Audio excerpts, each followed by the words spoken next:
Hello, BookTube. Last week, Powell's, the great bookstore in Portland, Oregon, had a 10% off used book sales.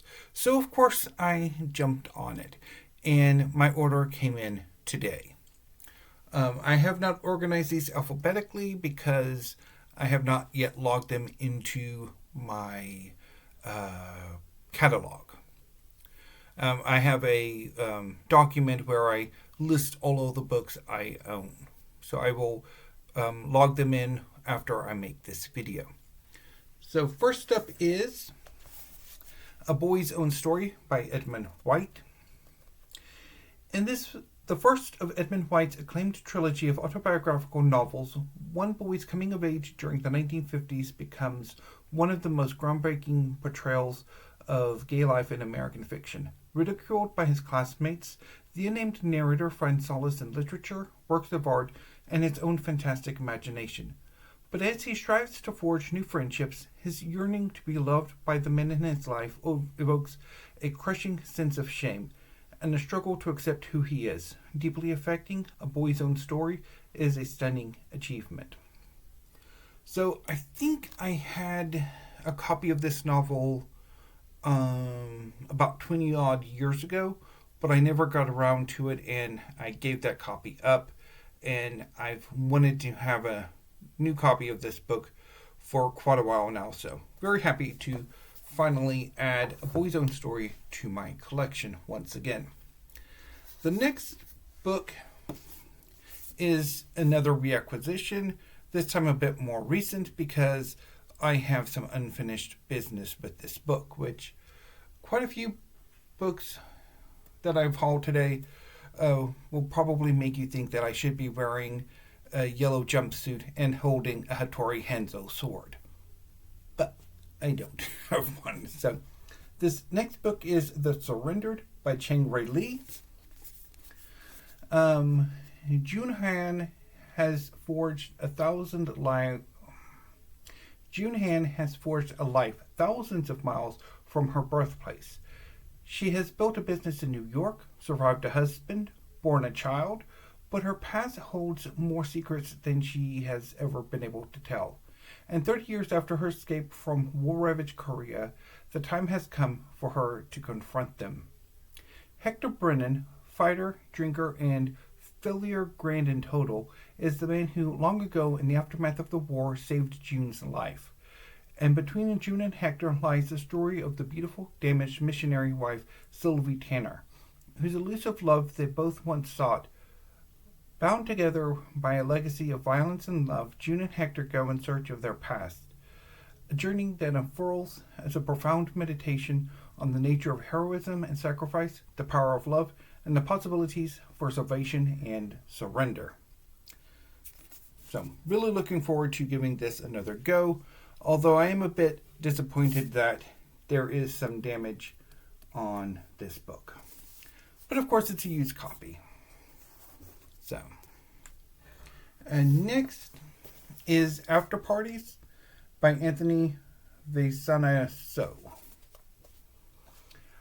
Seamlessly transitioning between the absurd and the tender-hearted, balancing acerbic humor with sharp emotional depth, After Parties offers an expansive portrait of the lives of Cambodian Americans.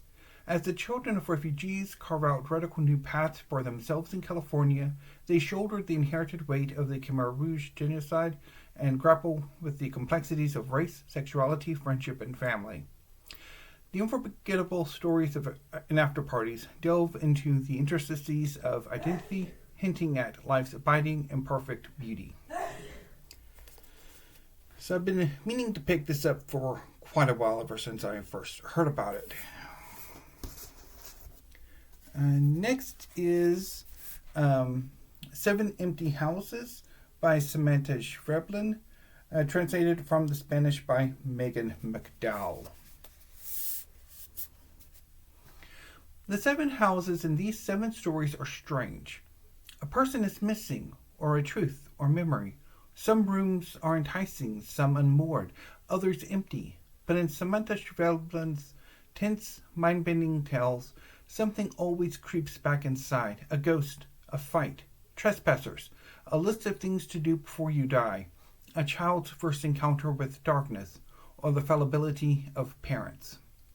Schweblin never takes the expected path in these stories, and instead reveals surreal truths about our sense of home, of belonging, and of the fragility of our connections with others. This is a masterwork from one of our most brilliant modern writers. Oh, been meaning to read her for quite a while. Next is a poetry collection by one of my favorite poets. I recently read one of her poems for Poetry Thursday. This is the Book of the Rotten Daughter by Alice Friman. I will be reading the blurb by Stephen Corey. Alice Friman's poems are seriously tough cookies. The poet herself, the tough mother who never quits. Friman is so tough she can see the grim humor beneath her own stance. I come from a family of Russians, stubborn as stumps, crabby but we live. And beneath that of others, Romeo the nail-biter, swooning behind the lilacs. She is so tough that she does not look away. We have crawled into our eyes. There is nothing but what we see, so tough that she knows she must look away. Let us speak of love and weather, subtracting nothing.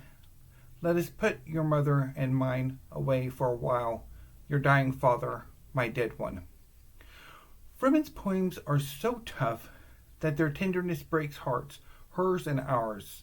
She can speak of being 65 with no end before the end in sight, boiled down to an angry bone, knocking in a soup of dried grasses, stirred by the hot clang of a wind. Yet she knows and believes it's beginnings we want, to keep them in that moon's first spotlight, the night air staggering beneath the weight of all their untaken breaths. The Book of the Rotten Daughter is ripe and wonder-filled. So, really happy to have a new, this isn't a new collection because it's a few years old now, but it's new to me, and I'm happy to have another collection of Alice Friman's in my library. Next is another reacquisition, of which I have some unfinished business. This is The Namesake by Jhumpa Lahiri. Jhumpa Lahiri's debut story collection, Interpreter of Maladies, took the literary world by storm when it won the Pulitzer Prize in 2000. Fans who flocked to her stories will be captivated by her best-selling first novel. Now in paperback for the first time, The Namesake is a finely wrought, deeply moving family drama that illuminates this acclaimed author's signature themes: the immigrant experience, the clash of cultures, the tangled ties between generations.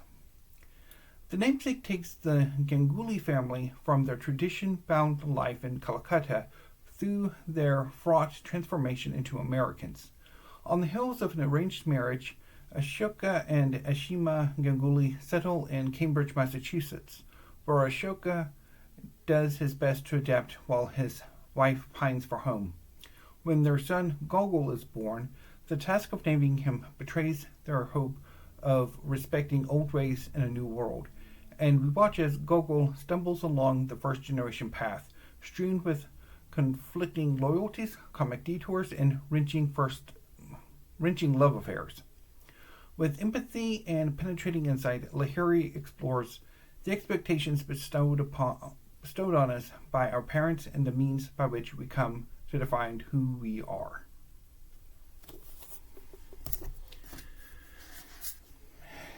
Next is The Plague of Doves by Louise Erdrich. The unsolved murder of a farm family still haunts the white small town of Pluto, North Dakota, generations after the vengeance exacted and the distortions of fact transformed the lives of Ojibwe living on the nearby reservation. Part Ojibwe, part white, Evelina Harp is an ambitious young girl prone to falling hopelessly in love. Mushum, Evelina's grandfather, is a repository of family and tribal history with an all-too-intimate knowledge of the violent past. And Judge Anton Basil Coots, who bears witness, understands the weight of historical injustice better than anyone. Through the distinct and winning voices of three unforgettable narrators, the collective stories of two interwoven communities ultimately come together to reveal a final, wrenching truth. So I have not had much success with Louise Erdrich, but I do want to try again.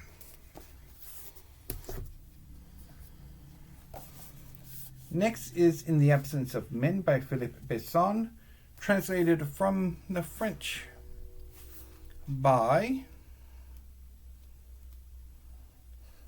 Frank Wynne. Summer 1916. With German Zeppelins on the skyline, the men of Paris are off at war. For Vincent, still too young to fight, this moment of dread is also a moment of possibility. An electrifying encounter with Marcel P., an enigmatic middle-aged writer, draws Vincent's desires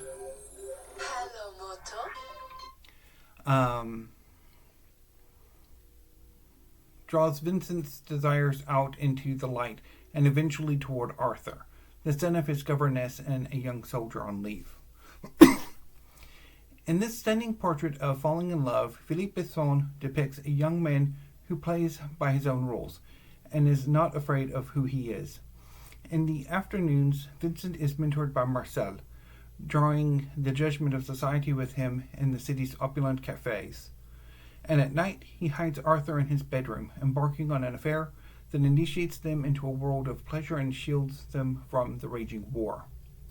The winner of the Emmanuel Robles Prize, In the Absence of Men, harrowingly captures how exhilarating and heart-crushing it is to fall in love for the first time.